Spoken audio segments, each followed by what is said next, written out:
ଗୁଣିଗାରେଡ଼ି ସନ୍ଦେହ ହତ୍ୟା ଘଟଣାରେ 5 ଜଣଙ୍କୁ ଗିରଫ କରି ପର୍ଦ୍ଦାଫାଶ କରିଛି ପୋଲିସ।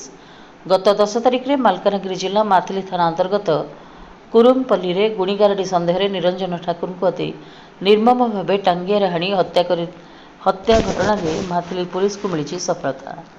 ମାଥିଲି ପୋଲିସ ମାତ୍ର 8 ଦିନ ଭିତରେ ତଦନ୍ତ କରି ହତ୍ୟାରେ ସମ୍ପୃକ୍ତ ଥିବା ସମସ୍ତ 5 ଜଣ ଅଭିଯୁକ୍ତଙ୍କୁ ଗିରଫ କରିବାରେ ସଫଳ ହୋଇଛି। ଅଭିଯୁକ୍ତମାନେ ହତ୍ୟା କରିବା ପୂର୍ବରୁ ବହୁବାର ହତ୍ୟା କରିବା ପାଇଁ ଚେଷ୍ଟା କରିଥିଲେ କିନ୍ତୁ ସଫଳ ହୋଇପାରିନଥିଲେ। କିନ୍ତୁ ହତ୍ୟାକାରୀ 5 ଜଣ ଯାକ ଶେଷରେ ହତ୍ୟା କରିବାରେ ସଫଳ ହୋଇଥିଲେ। ଟାଙ୍ଗିଆରେ ହାଣି ହତ୍ୟା କରିବା ପରେ ଯୋଜନାବଦ୍ଧ ଭାବେ କୌଣସି ସୁରାଗ ମଧ୍ୟ ଛାଡ଼ିନଥିଲେ। କିନ୍ତୁ ପୋଲିସ ବିଭିନ୍ନ ଦିଗକୁ ନେଇ ଅନୁସନ୍ଧାନ ଆରମ୍ଭ କରିଥିଲେ। ସନ୍ଧାନୀ କୁକୁର ସହାୟତା ମଧ୍ୟ ନେଇଥିଲା ମାଥିଲି ପୋଲିସ। କିନ୍ତୁ ବର୍ଷା ଯୋଗୁଁ ସନ୍ଧାନୀ କୁକୁର ମଧ୍ୟ ଫେଲ୍ ମାରିଥିଲା ଅଭିଯୁକ୍ତଙ୍କୁ ଧରିବାରେ।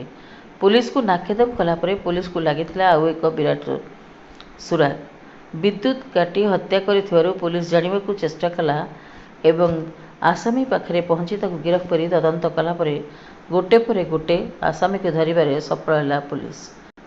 ଏ ଘଟଣାର ମୁଖ୍ୟ ଆସାମୀ ପ୍ରତାପ ପୂଜାରୀ ବୟସ 27, ମାଷ୍ଟର ମାଇଣ୍ଡ ଦିନେଶ ନାୟକ 22, ଜଗନ୍ନାଥ ନାୟକ 27, ମିଥୁନ ନାୟକ 19, ବିନୋଦ ନାୟକ 20 ସମସ୍ତ 5 ଜଣଙ୍କୁ ଗିରଫ କରିବା ସହିତ ହତ୍ୟାକାଣ୍ଡରେ ବ୍ୟବହୃତ ହୋଇଥିବା ଟାଙ୍ଗିଆକୁ ଗ୍ରାମର ନିକଟରେ ଥିବା ଏକ ପୋଖରୀରୁ ଜବତ କରିଛି ପୋଲିସ। 5 ଜଣ ହତ୍ୟାକାରୀଙ୍କ ବିରୋଧରେ ମାଥିଲି ଥାନା କେସ୍ ନମ୍ବର 192/2025 ହତ୍ୟା ମାମଲା ରୁଜୁ କରି ବିଏନ୍ଏସ୍ 331(4) ଏବଂ 103(1) ଧାରାରେ ଡାକ୍ତରୀ ମାଇନା ପରେ କୋର୍ଟ ଚାଲାଣ କରିବ ବୋଲି ମାଥିଲି ଥାନାଧିକାରିଣୀ ଦୀପାଞ୍ଜଳି ପ୍ରଧାନ ଗଣମାଧ୍ୟମକୁ ସୂଚନା ଦେଇଛନ୍ତି।